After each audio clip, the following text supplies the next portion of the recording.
परसेंटेड by संध्या। रे भाई गुड़न कत्ता जाची रे ऑर्केस्ट्रा देखे जाए छे, गांव में ऑर्केस्ट्रा आल है। परसेंटेड बाय संध्या एंटरटेनमेंट। छिनरिया छोड़ी सब नाचे हो रे। चल न पछवाड़ी टोले आले देखे छी कत्ता के है। चल चल चल चल चल चल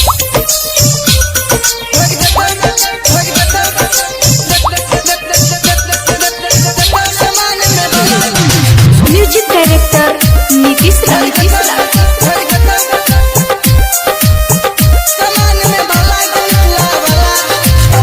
बंगाल के हमरे छौरी छिए बंगाल के हमरे छौरी करना छोरा हला भगदत्ता समान में भला के मिथिला वाला के भगदत्ता समान में भला के मिथिला वाला मार के मुंह कर देबो तोहर छोरा काला भगदत्ता समान में भला के मिथिला वाला चल भगदत्ता समान में भला के मिथिला वाला चल निकल चल निकल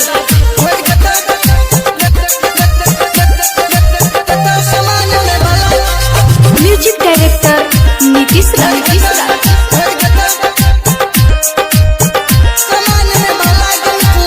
घूमी घूमी सबके अब दई छही गे किया देखी करज छोरा फाटै छौरे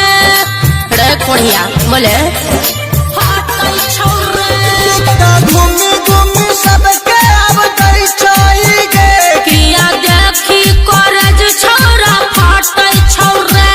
अब मन ने भरई होय हमरा रे रोज डोज लई होय छौरा रे किया पिजाब छछेली हमरा खातिर भोसरी वाला भगदत्ता समान में भला के मिथिला वाला के भगदत्ता समान में भला के मिथिला वाला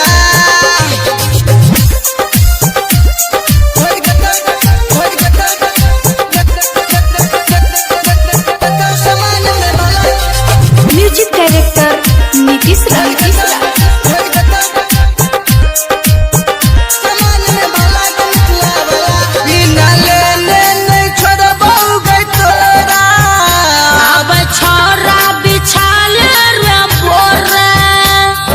छोड़ा बिछाले अभी नाले में छोड़बो गई तोरा अब छोड़ा बिछाले रे बोरा हम कहै छियौ साचरे घूरन यादव कनि बचरे हरि किशोर न जेबौ तोरा संगे हमरे साला भगदत्ता समान में भला के मिथिला वाला भगदत्ता समान में भला के मिथिला वाला चल निकल। यदि आप